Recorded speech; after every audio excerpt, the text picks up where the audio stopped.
Rajim. Bismillahirrahmanirrahim. Assalamu alaikum. My name is Aliasgher Walji. The topic I'm going to talk about is a bit sensitive, so I'd asked beforehand if I could talk about this. So I'm going to talk about the illegal occupation of Palestine by Israel. Home. The place we cherish the most is our houses. Picture this, that you're at home with your family and all of a sudden armed forces enter your house and they evict you along with your property, and when you're standing outside your house, they operate a bulldozer and demolish your house. How do you feel?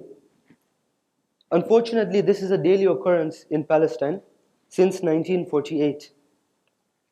Last night up till today morning, I watched 3 weeks of coverage of Palestinian news about the atrocities, the horrendous atrocities the Israeli occupational forces commit every day. So I watched a number of interviews. One of the interviews was a journalist interviewing an old lady in which she narrates that 47 members of her family were killed in a single day by Israeli occupational forces. And I was watching a video.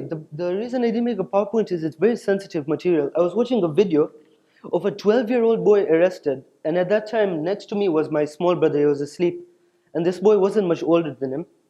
This is daily occurrences in Palestinian land.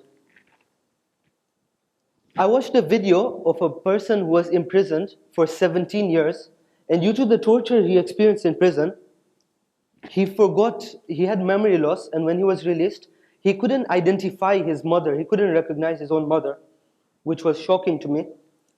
I watched another interview in which a young girl was speaking to the journalist, and she said that since the past 2 years, I haven't been allowed to pray in the mosque, the Al-Aqsa mosque, and I don't have a permit to pray in the mosque. I'm not allowed to pray in my own mosque. And what really relates to me is that at times our parents leave at night for ice cream or something. This was the case for a youth. I watched a video in which his parents, the incident is his parents were driving, and all of a sudden the occupational forces opened fire onto their car.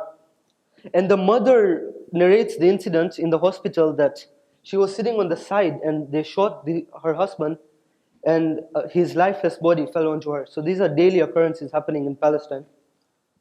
And the question which I asked myself is that there's no uproar. If this were to happen to any one of us, our community and our friends would make an uproar.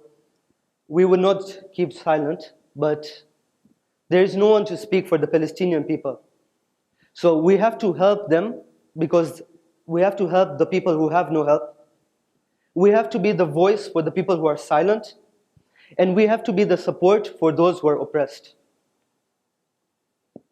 And I would like to end with a short prayer that I pray for the day that the Palestinian children wake up to the sound of birds and not bombs.